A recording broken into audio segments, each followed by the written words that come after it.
Hey guys, welcome to Advanced TM. Today we're going to be talking about making your game more like a game.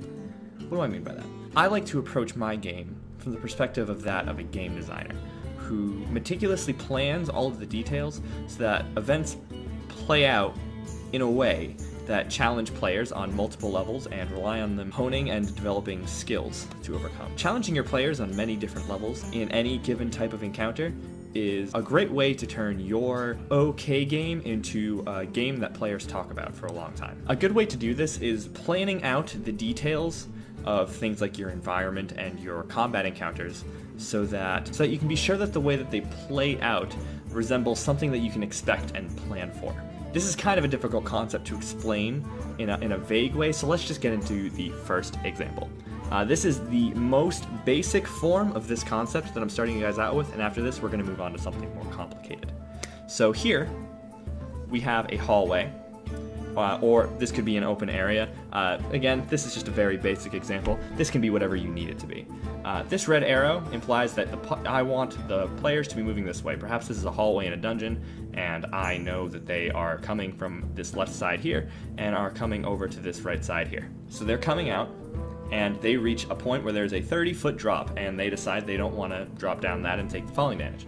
So the first thing that most parties are going to think to do, and again, this is me having an expectation of what my party is going to do and planning for it, is rappel down. So they're probably going to ask me, is there anything we can tie a rope to that's sturdy enough that we can rappel down? And I will reply, yes, there is. This sturdy stone pillar right here, which is 20 feet away from the drop, which is 30 feet. Now, why have I done this? I am aware that each adventuring pack, which every player, for the most part, starts with, has 50 feet of rope in it. It's not a convenience thing. This requires one player to not have access to rope anymore. If I am running some kind of dungeon, say, where I want my players to descend over an extended period of time, maybe some kind of underground mega dungeon, which, interestingly enough, my players are doing in my Monday game, or maybe you're having your players climb down a mountain.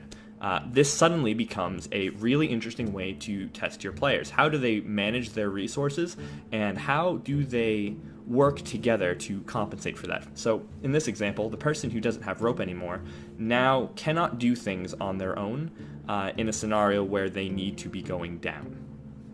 Again, if you're climbing down a mountain and chaotic things are happening, like avalanches or attacks from wyverns or something like that, that becomes a very difficult workaround, and you need to really think about who doesn't have the rope.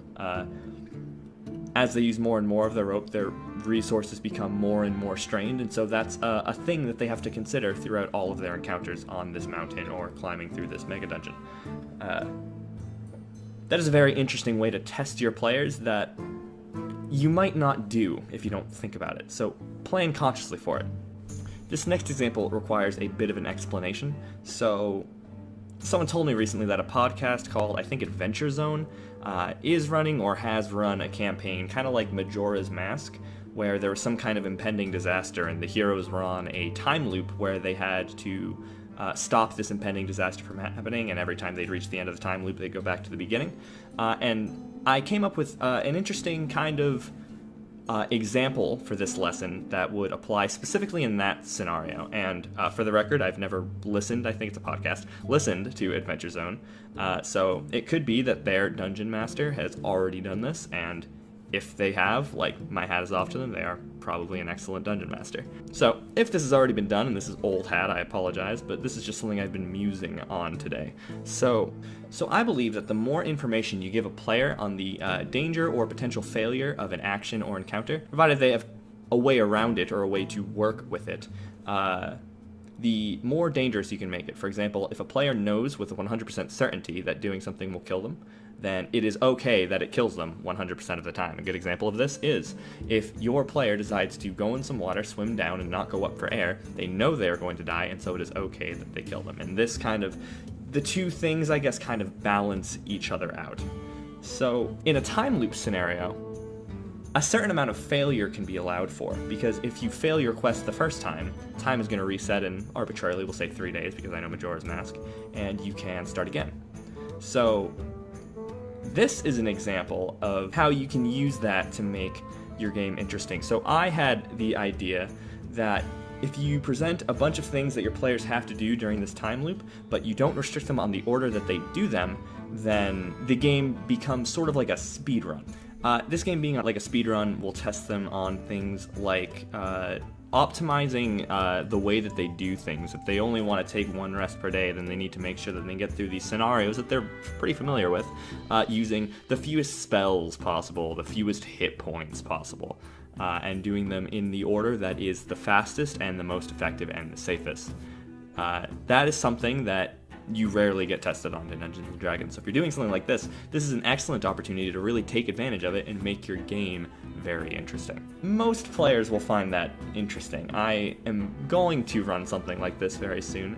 I'll let you know how it goes. This means that the first time they go through the time loop, provided that you don't do anything that outright kills them, you can put them in situations where they fail instantly, and it's really out of their hands.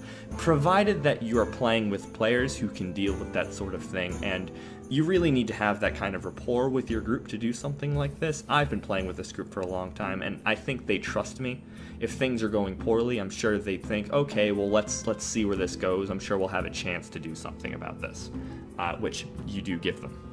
So, in this scenario, there is a MacGuffin, and for whatever reason, the players will need the MacGuffin. This is a building. This guard here will see you the moment you open the door, and the first time you approach this encounter, you will not know that the guard is there, or your players won't, unless they divine it somehow. This is a windowless building.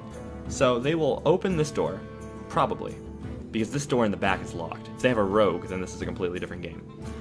But your low-level party that can't dimension door inside will walk through the door and get spotted by the guard, and the lost condition for this encounter, as you can see, is that the guard spots you.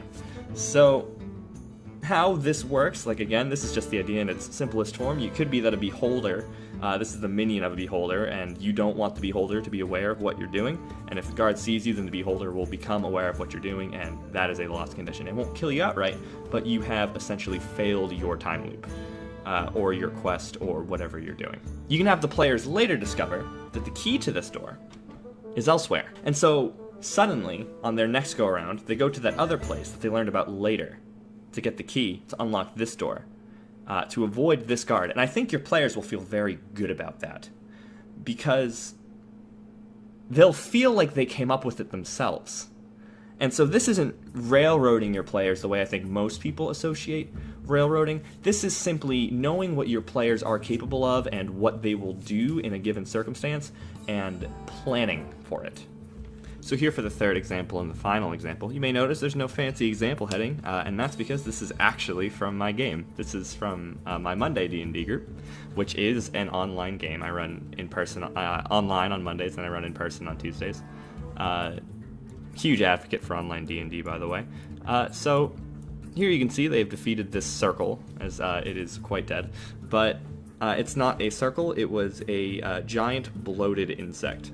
Right now I want to talk about how you can apply this to your combat encounters. So simply adding some strange or unique or bizarre challenge for your players specifically is an interesting way to make a fight memorable. So this insect is basically a sort of brood mother for the many small insects that they have encountered previously in this area of the dungeon. They're like these kind of like small but still way too big mosquito things. They bite you, they do a d4 plus 1 damage and like lifesteal, and like that's it. They're very easy to deal with. They have 7 hit points. So every one of this insect's rounds, it is very visibly, by the way, like bulging in its stomach. And I even described that like you can see little things like poking through and like making little bumps in this insect's stomach. And this insect very slowly sort of just lets these insects out through its mouth. As a bonus action on all of its rounds, it can summon 4 of these insects, or 7 if it has 0 out. And that's the weird game design thing that we're doing here, and I'll explain why when I finish explaining the rest of what this creature does. So every time this creature takes 50 damage, which is a number that I just kind of settled on based on how much damage this party can do, it summons 4 more insects. So this means that you need to start balancing the number of insects that you maintain at 2 or 1 for it to be optimal. The reason for that being it gets 4, but if you take it down to 0, it gets 7. So if it's at 2 or 1, then it has less than 7 insects, and that means that you are optimizing your party, which this encounter ended up being very close, so it's good that the party recognized that and managed to do that. The reason why they recognized it and managed to do that is because I gave this creature enough hit points that it became an observable pattern. This creature has 250 hit points, which is a lot. I get that, but its armor class is insanely low. I think it was 10. It does do a lot of damage, but again, we're going to have a clever game design bit. So it started out down here, and the party came in up top here. They chose their own tokens. Don't look at me. So this is the party's paladin. He is the party's front line. They have a lot of squishies. They have a lot of range guys. This is a monk, so he's kind of scrappy, but this is a druid. You've got an arcane archer and a ranger and storm sorcerer. So the paladin obviously runs in and he gets in this guy's face, and I expect him to do that. He is the strong man. He is the front line of the party. He always runs in quite fearlessly. So this thing's only attack is that it kind of just rams into people and like bonks into the walls and then bounces around.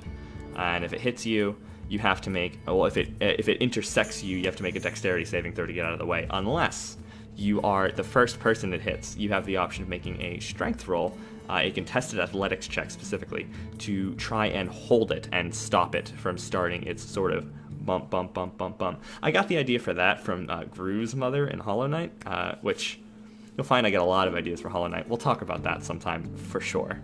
This gave my paladin a really cool moment, and he succeeded, which is good, because this attack does a lot of damage. These little insect guys, they have trouble hitting, because they only have +1 to their attack roll, and they don't do that much damage when they hit, so even though the party's getting swarmed by them, they only do a moderate amount of damage. Most of the damage is actually coming from big guy here, which further accentuates the ticking clock aspect that you can't just sit here killing bugs forever, because eventually you are going to die. It's sort of a hard end on what would normally be just like a slow battle of attrition. If I didn't really want to do a battle of attrition, most players find that very boring. It takes a long time. This was at the end of a session, so that's really not when you want to start something like that. You can maybe put sort of a slow, grindy fight if you put it right in the beginning of your game. But that's a completely different subject. I'm getting way off track. So here you see me with the paladin thing and the athletics check. I'm anticipating what he's going to do and giving him the chance to do something interesting so that he can feel good about his character. Now later this attack would wreak havoc on their party and it almost killed all of them, but that's completely besides the point. A big part of doing something like this, with the insects specifically, is that if you overdo it, the encounter becomes way too hard and it's almost immediately noticeable. And if you underdo it, then it doesn't matter and it just makes the fight take longer than it has to. When we put all of these things together, what we find is that the encounter has suddenly become a lot more interesting and has a lot more depth to it. So a normal encounter without any of this previous consideration would be a big boss that does some damage with some adds that do a little bit of damage, and all of the usual complications and issues that apply with that. So what we have now is it still has that DPS test to it, and it still has that AoE DPS test, but now it has a certain level of, an extra level of depth for the AoE casters, mainly the Druid and the Sun Soul Monk, and a bit the Paladin. And the Storm Sorcerer, he doesn't do AoE damage. I know Sorcerers do, he specifically does not. So they have to use their AoE in such a way that they leave 1 or 2 alive in order to work optimally. And the Paladin has an extra layer of depth because he needs to stay in this thing's face no matter where it moves, and he needs to stay between this thing and the party so that it can't like ram into them, because everyone else in the party, their strength is quite low. So in order to prevent a large amount of damage, he needs to keep an eye on his positioning. The DPS are concerned with their positioning as well, because if they group together, then this thing might be able to slam into them, and if it does, it'll deal a lot of damage to their squishiest characters. Positioning in this encounter is very important, and it's also very difficult. Why is it very difficult? Well, there's a bunch of adds everywhere, and they all get attacks of opportunity. See how those things kind of play into each other and require a lot of teamwork between the people dealing with the mobs and the people who are focusing on the boss and everyone and how they have to move around.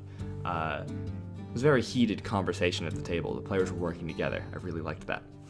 That my players said they really enjoyed. There isn't anything really too crazy in this encounter, but you need to keep in mind, I didn't mention it, this is a 3rd level party, so you can't really put in too much really crazy shit, but this is part of the game that a lot of players consider to be a bit boring, and so I just tried to make it as interesting as I could without throwing too much at their very simple characters. So that sums up the examples that I've wanted to go through, and a lot of what I've wanted to talk about. I really want to impress that the examples, you don't have to stick to the examples. These are more ideas to maybe shape and reconfigure to suit your game. And it's more like just an idea to think about, a thing to apply to just all of the scenarios that you create when you're designing your game. It's more like a core principle or ideal or philosophy of game design rather than two specific examples of encounters that you should do, because that would be ridiculous. I would encourage you to take this type of thought and apply it to a number of scenarios, and maybe let me know the kinds of things that you guys do in the comments. I would be super interested in that. And actually, if you have any questions about the video and what I talked about, or you need some advice regarding the topics of the video, you are welcome to ask me in the comments. I'd be happy to answer them, or you can DM me on Twitter. I will see it. I'll answer you there too. It really doesn't matter.